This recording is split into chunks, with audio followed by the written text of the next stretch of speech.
నమస్తే, welcome to are Telugu. మనం social మీడియాలో చూస్తూనే ఉన్నాము. ఏదైతే తమిళనాడులోని కోయంబత్తూరులో 10 ఏళ్ల మైనర్ బాలిక పైన అత్యాచారం చేసిన కేసు ఇప్పుడు దేశానంతటా కూడా దిగ్భ్రాంతికి గురి చేస్తుంది. ఈ కేసుకు సంబంధించి అందరూ కూడా ఇంత ఘోరమా, ఇలా చేస్తారా అంటూ కూడా అనుకుంటున్న ఈ కేసు గురించి సంబంధించిన వివరాలన్నిటినీ బయట పెట్టే క్రమంలో ముగ్గురు ఐపీఎస్ అధికారులు ప్రెస్ మీట్ ముందు నవ్వులు నవ్వుకుంటూ ఫోన్ చూసుకుంటూ చాలా వ్యంగ్యంగా వెటకారంగా కూడా కనిపించారు. అయితే ఇప్పుడు సోషల్ మీడియాలో కానీ లేదంటే మిగతా అందరూ కూడా వాళ్ళపై ఎన్నో విమర్శలు వ్యక్తం చేస్తున్నారు. అసలు ఐఏఎస్లు కానీ ఐపీఎస్లు కానీ వాళ్ళు ఎంత కష్టపడి సివిల్స్కి ప్రిపేర్ అయ్యి ఆ తర్వాత ఇంటర్వ్యూని కూడా క్రాక్ చేసి ఆ ఇంటర్వ్యూ టైంలో మేము దేశానికి సేవ చేస్తాము, దేశం కోసం మేము ఏమైనా చేస్తాము అని అంత నమ్మకంగా మాట ఇచ్చిన వాళ్ళు ఈరోజు దేశంలో ఇలాంటి సమస్యల గురించి చెబుతున్నప్పుడు ఇంకా ఎంత శ్రద్ధతో ఉండాలి. అలాంటి వాళ్ళే ఫోన్ చూసుకుంటూ నవ్వుకుంటూ ఉంటే ఇంకా దేశం పరిస్థితి ఎటు పోతుంది అనుకోవాలి.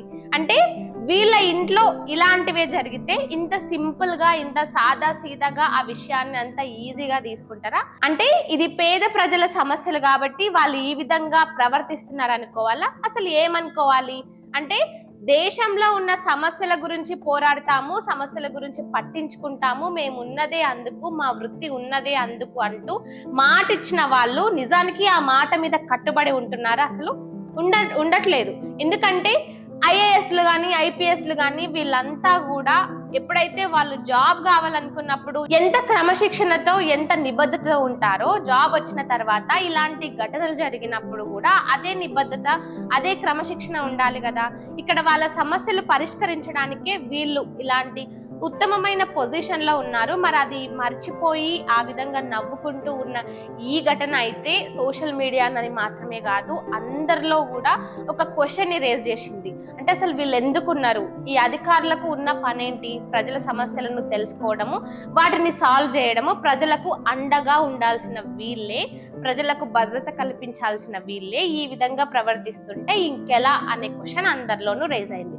ఇక ఇప్పుడు తమిళనాడు ముఖ్యమంత్రి విజయ్ కూడా వీళ్ళ ముగ్గురిని సస్పెండ్ చేయడం జరిగింది. ఇక దీంతో ప్రజలందరూ ముఖ్యంగా సోషల్ మీడియాలో కానీ తమిళనాడులో కానీ దేశవ్యాప్తంగా కూడా విజయ్ తీసుకున్న నిర్ణయానికి చాలా సంతోషాన్ని వ్యక్తం చేస్తున్నారు.